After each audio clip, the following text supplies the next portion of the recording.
Hoje, dia 5 de agosto, é comemorado o Dia Nacional da Saúde e hoje eu recebo aqui no estúdio o geriatra Leonardo Oliva para falar sobre o processo de envelhecimento, como envelhecer de forma saudável, o tipo de alimentação que a pessoa com mais idade, né? Se fala muito a terceira idade, a melhor idade, enfim, o idoso, como se fala. Eu detesto esse termo idoso, vou até falar com ele sobre isso, mas ele é meu convidado de hoje. Tudo bom, doutor Leonardo? Como é que vai? Tudo bem. Esse termo idoso eu acho tão pesado, você não acha não? Você não é idoso, você não é velho, você é novo ainda, mas idoso bate com peso, você não acha não? A gente acaba normalizando o termo, né? Hoje a gente gosta mais de chamar de pessoa idosa. Pessoa idosa. Fica um pouco mais leve, talvez, mas eu acho que cabe mesmo é tirar o preconceito e o peso da palavra e normalizar essa palavra como uma fase da vida, seja boa, seja ruim, seja aquela fase que a gente vai enfrentar com os desafios que tiverem que vir. Como é envelhecer?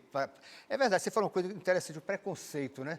No seu consultório, tem muito esse tipo de queixa, de preconceito? Olha, tem sim. Que a pessoa mais velha sofre? E é impressionante que os próprios idosos têm preconceito contra a velhice, né? A gente chama isso de etarismo, é o preconceito voltado para a idade, e muitas vezes a pessoa que já é muito idosa diz assim, não, mas eu não gosto daquele lugar que só tem velho.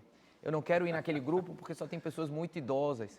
Isso é algo que a gente precisa combater, porque a gente precisa normalizar que essa é uma fase da vida que precisa ser vivida com qualidade, com dignidade, e a gente tem meios para fazer isso. Bom, aqui eu falo sempre, a consulta é de graça no Bom Dia Bahia e o povo tem muitas dúvidas com relação a esse assunto também. Vamos então à primeira pergunta para o doutor Leonardo Oliva, meu convidado hoje aqui no estúdio do Bom Dia Bahia. O que fazer para evitar que os músculos percam a força com a idade? Tem muito isso, né? É importantíssima essa pergunta, é uma das coisas que a gente precisa cultivar à medida que a gente envelhece. A gente precisa ter muita atenção aos nossos músculos. Basicamente o que a gente precisa, Casimiro, atividade física resistida, isso é, musculação, atividade que o músculo haja contra uma resistência e dieta rica em proteína. Se a gente tiver essas duas situações bem resolvidas, musculação e proteína, proteína é carne, peixe, frango, ovo, leite, queijo, a gente consegue fazer o melhor para que o músculo se mantenha. Porque se a gente não fizer isso, à medida que a gente envelhece, a gente sim perde massa muscular e qualidade desse músculo também. Porque é queda que causa mais a perda muscular? Por que essa necessidade? Eu já ouvi, por exemplo, alguns colegas seus falarem o seguinte, é mais importante a musculação do que o aeróbico para a pessoa mais velha. É verdade, quando a gente considera perda muscular, esse é um processo natural do envelhecimento, então a gente precisa combater esse processo. E a musculação é sim muito mais importante nesse sentido de evitar o que a gente chama de sarcopenia do que a atividade aeróbica, que é importante nas questões cardiovasculares e respiratórias, é importante para manter a saúde. Se a gente for ver, o ideal seria revezar entre a musculação e as atividades aeróbicas, caminhada, corrida, natação, mas falando em músculo, a musculação é mais importante. E a proteína, por que a necessidade da proteína? Claro que deve ter um equilíbrio também, né? Para a pessoa não sair comendo carne demais, porque também aí tem um outro lado da moeda que é o colesterol, outros assuntos, outras características. Por que a proteína é tão necessária? O que acontece é, obviamente, a gente precisa comer bem, se alimentar bem, e isso, se alimentar bem é basicamente desembrulhar menos e descascar mais. Menos produtos industrializados, mais produtos naturais. Mas à medida que a gente envelhece, naturalmente a gente reduz a quantidade de proteínas do nosso prato. A gente pode observar isso. Sejamos nós mesmos que estejamos envelhecendo, sejam nossos parentes que já estão mais velhos. A quantidade de carne vai diminuindo, porque é mais difícil de mastigar, é mais difícil de fazer, muitas vezes é mais caro também dá mais trabalho de digerir. Então a gente vai diminuindo a proteína. Então esse é um elemento na nossa alimentação, que à medida que a gente envelhece, a gente tem que prestar atenção. É a proteína que faz o músculo regenerar. Quando a gente faz a musculação, a gente lesiona o músculo de forma intencional para que ele seja regenerado mais forte. E a proteína é essencial nesse processo. Mais perguntas para o doutor Leonardo Oliva, convidado do Bom Dia Bahia, aqui para falar sobre como envelhecer de forma saudável. A depressão pode ser evitada durante o envelhecimento? Excelente pergunta também, Casimiro, porque a gente fala muito em saúde física, em controlar a pressão, controlar o açúcar, mas a gente esquece da saúde emocional, que cada vez é mais frequente problemas relacionados a isso em todas as idades e não é diferente na terceira idade. A gente pode e deve tratar a depressão na velhice também. A gente precisa ter atenção a isso. É uma doença muito grave que pode, inclusive, levar à morte através do suicídio, mas também debilita muito, impede a gente de trabalhar, de funcionar bem, de viver com qualidade. Então, precisa ser abordado isso nas consultas, precisa ser questionado. Você que está em casa vendo e presencia alguma situação de se sentir triste, sem vontade, sem ânimo, converse isso com o seu médico, porque isso precisa ser avaliado e precisa ser lidado como um problema de saúde. Eu fui uma vez homenageado na Faculdade da Terceira Idade, não sei se o senhor conhece, ali na região da Moraria, e alguns velhinhos, principalmente velhinhas, só tinha um senhor ou dois, me falaram, olha, Casimiro, inclusive Mabel Veloso, quero mandar um beijo para ela, a irmã dela, Maria Bethânia e Caetano, os irmãos estão brilhando, né, estrearam o show. Mabel me falou, lembro muito disso, falam que envelhecer é bom, mas não é nada bom, é muito difícil, porque a gente fica muito triste. E você falou interessante, eu queria até que você reforçasse, porque as pessoas se queixam de que perdem tanto a função muscular e muitas vezes a vontade de ter uma vida mais alegre, mais saudável. Por que acontece com a idade e como evitar isso? Então, esse é um dos preconceitos que a gente precisa quebrar relacionado ao envelhimento.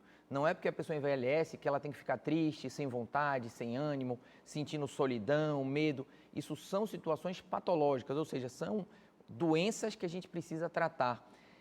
O envelhecer é muito desafiador, Casimiro. Apesar de ser um privilégio a gente estar vivo, Sim. está relacionado a grandes desafios, principalmente porque isso envolve perdas. A gente perde parentes e amigos, a gente perde nossa capacidade funcional, muitas vezes tem perda financeira associada também à aposentadoria, então é desafiador enfrentar a terceira idade. Por isso a gente precisa de um apoio mais especial também nas questões voltadas à saúde emocional. Mais perguntas na rua. O convidado é o Dr. Leonardo Oliva, o assunto é envelhecer e, como você falou, é um privilégio envelhecer, né? Porque se a gente envelhece, a gente vai embora, né? Vamos à próxima pergunta.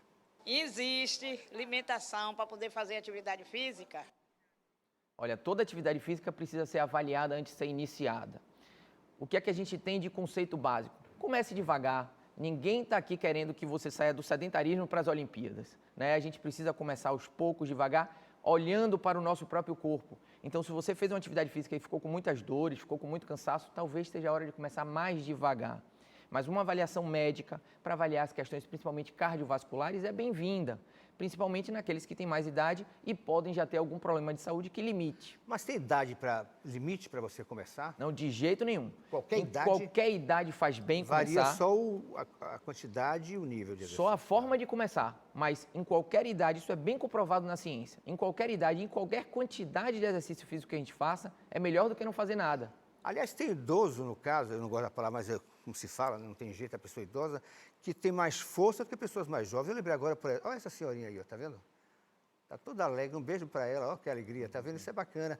Eu lembrei de Abel Diniz, que era um cara mais velho e era triatleta praticamente, né? Exatamente, a gente tem vários relatos na internet de pessoas que começaram depois dos 60 a 65 e enfrentaram carreiras brilhantes no esporte. Corredores de mais de 90 anos ganhando aí recorde mundial. Então não tem idade para começar e um pouquinho que se faça, hoje eu só vou caminhar.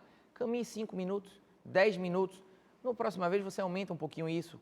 Caminhar é de graça, só precisa de um calçado e pronto, né? E a musculação? O senhor falou que é necessária a musculação. Às vezes a pessoa não quer ir para a academia, em casa dá para fazer algumas coisas também, né? Dá. A musculação exige que a gente tenha algumas noções.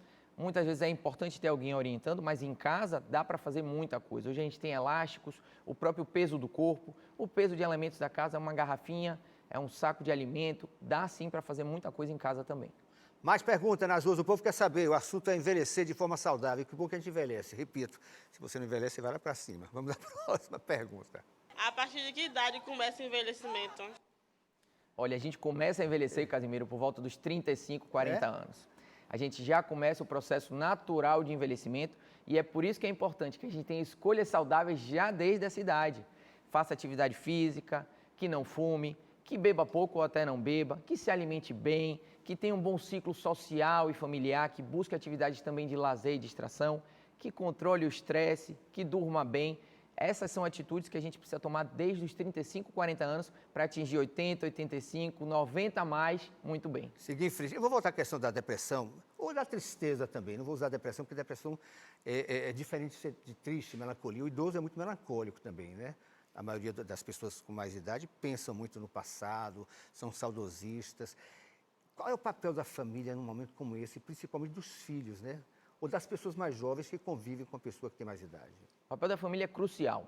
A gente vê nos locais do mundo onde se envelhece mais e melhor, que esse idoso, o indivíduo idoso da família, ele tem um papel central de acolhimento, ele é acolhido, ele é valorizado dentro da família. Então a gente precisa trazer as pessoas idosas para próximo das gerações, mesmo as crianças. A relação de um avô com um neto, com um bisneto, isso gera um benefício para ambos. E o benefício para a pessoa idosa é muito bom, de rejuvenescer mesmo, de se sentir importante, de se sentir acolhido. Isso é fundamental para a nossa saúde emocional. Que tipo de demanda chega mais no consultório do senhor, doutor Leonardo, assim, que atende a tantas pessoas com mais idade, enfim, tem essa variação? O senhor falou que a partir de a pessoa deve procurar o geriatra com que idade, por exemplo? E que tipo de demanda chega mais? Eu costumo dizer que procurar o geriatra na medida é no momento que a gente decide que quer envelhecer bem. Mas o papel fundamental do geriatra, o que ele faz mais diferente das outras especialidades, é quando a gente é muito idoso, quando a gente tem muitos problemas de saúde e precisa de um gerenciamento, de uma atenção mais integral. Mas, sem dúvida nenhuma, Casimiro, o problema que a gente mais lida são as questões emocionais. Depressão, ansiedade, isso é algo que tem crescido muito em todas as faixas etárias e não é diferente na terceira idade. A gente também tem a situação de gerenciar esse caso mais complexo, indivíduos que envelheceram trazendo doenças. Isso se torna muito complexo, precisa ser integrado na atenção à saúde e o geriatra consegue fazer esse papel bem. Obrigado pela entrevista. Um bom dia. Eu que agradeço. Tá? Outro problema que a gente enfrenta toda idade é a violência, né? É verdade. Aí acho que E atinge... precisa de muita atenção também de todos nós.